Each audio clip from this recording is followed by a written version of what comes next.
আজকে চরম ঘটনাবহুল দিন, কিন্তু সত্যি বলছি সাধারণ বুদ্ধিতে বোঝা গেল না ধর্মেন্দ্র প্রধান ইস্তফা দিলেন তার 1 ঘন্টারও বেশি পরে অনুমতিহীন মিছিলে মমতা বন্দ্যোপাধ্যায়, যেখানে অনুমতি নেই, হাইকোর্ট অনুমতি দিল না ওই মিছিলে, সেখানে চলে গেলেন মমতা বন্দ্যোপাধ্যায়। মমতা বন্দ্যোপাধ্যায় কেন গেলেন?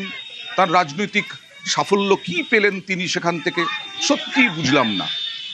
এবং বুঝলাম না এটাও, তারপরে তিনি দিগ্ভ্রান্তের মতো স্কুটারে ঘুরে বেড়ালেন কলকাতার রাজপথে। তিনি তো ঘোষণা করেছেন তিনি ককরোচ জনতা পার্টির সঙ্গে দেখা করবেন, তাদের সঙ্গে দেখা করবেন যারা নাকি উঠেই গেছে, মানে তাদের অবস্থান উঠে গেছে, তাদের আন্দোলন শেষ হয়ে গেছে। তিনি কি দিগ্ভ্রান্ত হয়ে পড়েছেন? আসলে বাস মিস করেছেন? এই প্রশ্নই বারবার উঠছে। এই মুহূর্তে আমার সঙ্গে আছেন অনির্বাণ। অনির্বাণের কাছে যাব। অনির্বাণ, কি হলো বিষয়টা? দিশাহীন, দিগ্ভ্রান্ত, কোথাও একটা ইন্ডি জোটের কাছে সঙ্গে সঙ্গে মমতা বন্দ্যোপাধ্যায়েরও কি দিশাহীনতা, দিগ্ভ্রান্ত এই পরিস্থিতি তৈরি হয়েছে? একেবারে হয়, তার কারণ সবাই মিলে একসঙ্গে আরশোলার পাখায় উঠেছিলেন, এবং আরশোলার যেরকম পাখি নয়, আরশোলার পাখাও তো পাখির ডানা নয়, অতটা শক্তপোক্ত নয়। তারা অতি দ্রুত অবতরণ করেছে, তাদের ল্যান্ডিং হয়েছে।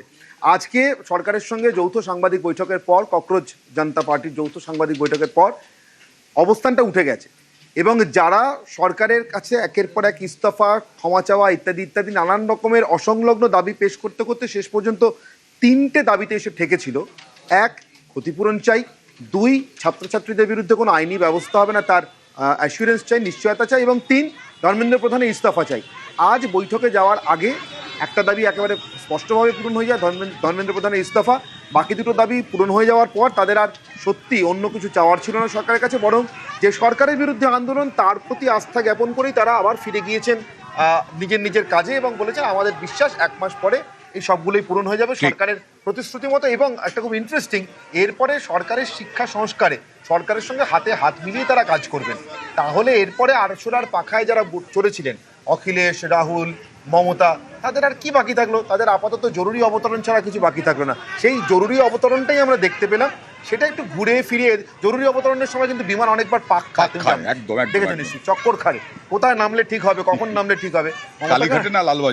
মমতা আজকে ওইভাবেই জরুরি অবতরণ করলেন, বেশ কয়েকবার চক্কর খেয়ে লালবাজার যাই না বাড়ি যাই, লালবাজার যাই না বাড়ি যাই, এই করতে করতে বাড়িতে গিয়ে শেষমেশ পুরোটা শেষ। একেবারে লালবাজারে যাই না বাড়ি যাই, লালবাজারে কারণ কুণাল ঘোষ তারা আটক হয়ে আছেন। হেলমেট না পরে তিনি আজকে চক্কর কাটলেন কলকাতার রাজপথে। কি হলো? মিছিল করার অনুমতি হাইকোর্ট তখনও দেয়নি, তার আগে থেকে জমায়েত। সেই জমায়েত থেকে চলে গেলেন কুণাল ঘোষ বললেন মিছিল করব না হাইকোর্ট অনুমতি না দিলে। বৈশ্যানর চট্টোপাধ্যায় নাকি বলেছিলেন মিছিল হবেই। দোলা সেনও চলে গেলেন। মানে কালীঘাট তৃণমূল, মমতা তৃণমূলের মধ্যেই ভাঙন দেখা গেল। আর তারপরে চলে এলেন মমতা বন্দ্যোপাধ্যায়। তিনি এখনো সিজেপির সঙ্গেই আছেন, সিজেপির জন্যই লড়াই করবেন বলছিলেন।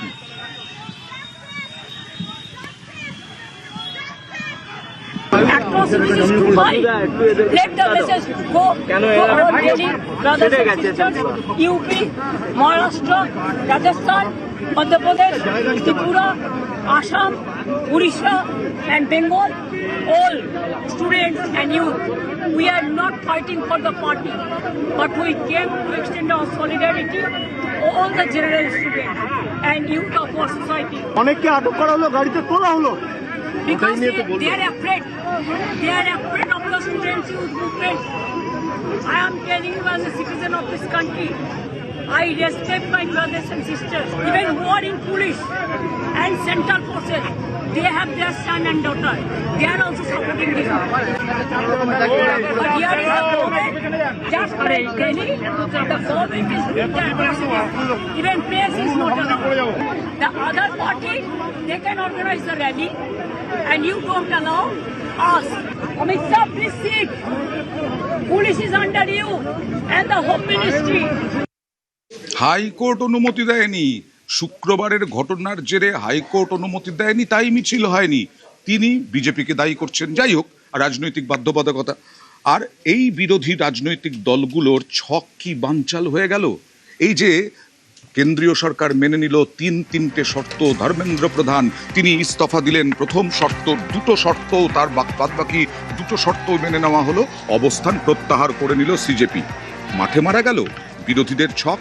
আরশোলার পাখায় ভর করে ইন্ডিজোটের লম্ফঝম্প, সিজেপির মঞ্চে রাহুল, প্রিয়াঙ্কা, অখিলেশ সহ একাধিক বিরোধী নেতা, পড়ুয়াদের সঙ্গে শিক্ষামন্ত্রীর পদত্যাগ দাবি বিরোধীদেরও।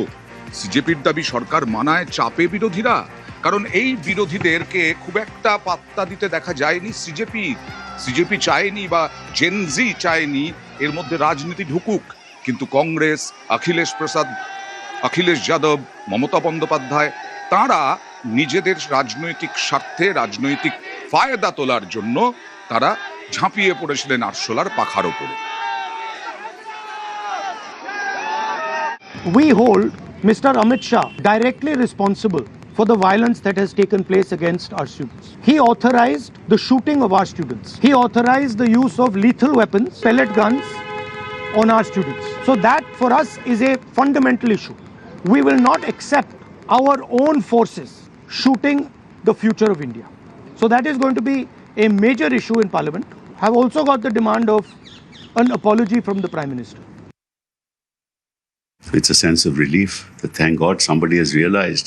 But this is not a voluntary resignation. It's only symbolic for the simple reason that the Prime Minister realized that if this doesn't happen, then his government is in danger. If there is one Davinder Pradhan that is gone, there'll be another Davinder Pradhan who will come. What is the structural change that's going to take place in the education sector? Nobody knows, and nobody will know. This government will continue with its agenda of Vande Mataram, of Hindu-Muslim, dividing. The non-political character of this movement has demonstrated that governments can fall if you don't listen to the voice of the people. Fast-track court for those who are responsible for the leaks in NEET. What about fast-track courts for those who are responsible for the injuries to our students? What about the apology of the Home Minister? He is the one who allowed excess force to be used. The children had no stones. The children had no sticks with them. The children were not armed. Any advice for those young girls and boys who have been sleeping on the streets of Jantar Mantar? Carry on. The Cockroach Janata Party is not an idea. It's a movement. It's a reality. Take it forward. Cockroach Janata পার্টির ডাকে নিটের paper লিকের প্রতিবাদ, একেবারে আক্ষরিক অর্থে আরশোলার মতো ছড়িয়ে পড়েছিল সেই প্রতিবাদ। ককরোচ জনতা পার্টি কোনো আন্দোলন, কোনো পার্টি নয়, এটা ওরাই বলেছিলেন। এবং সেই সিজেপির আন্দোলন দেশ জুড়ে ছড়িয়ে পড়েছিল, এ রাজ্যেও দেখা দিয়েছিল। আর আসরে নামলেন মোদি শেষমেশ আসরে নামলেন, পড়ুয়াদের একের পর এক বার্তা দিলেন, প্রশাসনিক ও রাজনৈতিক সদিচ্ছার মাধ্যমে জেনজির মন জয় করলেন। সোশ্যাল মিডিয়ায় তিনি বার্তা দিলেন, সোশ্যাল মিডিয়ায় লক্ষ লক্ষ ভিউ হলো জেনজির, অর্থাৎ বিশেষ করে ইনস্টাতে। মোদিতেই আস্থা পড়ুয়াদের। যন্তর মন্তরের অবস্থান তুলে নিল সিজেপি। 3 দাবিতে যন্তর মন্তরে লাগাতার অবস্থান। পড়ুয়াদের 3 শর্তই মেনে নিল কেন্দ্র। এবং যে মাস্টার স্ট্রোকটা দিয়েছিলেন নরেন্দ্র মোদী তা হলো জেপি নাড্ডা এবং জিতেন্দ্র সিং, এই দুজনকে দূত করেছিলেন। তাদের সঙ্গে আলোচনা, সিজেপির সঙ্গে আলোচনা, সিজেপির শর্ত কি কি তা জেনে নেওয়া, সেই শর্ত নিয়ে আলোচনা, শর্ত মেনে নেওয়া, মোদিতেই ভরসা রেখে অবস্থান প্রত্যাহার সিজেপি। সরকার সব দাবি মেনেছে, তারা বললেন তারা অবস্থান প্রত্যাহার করছেন।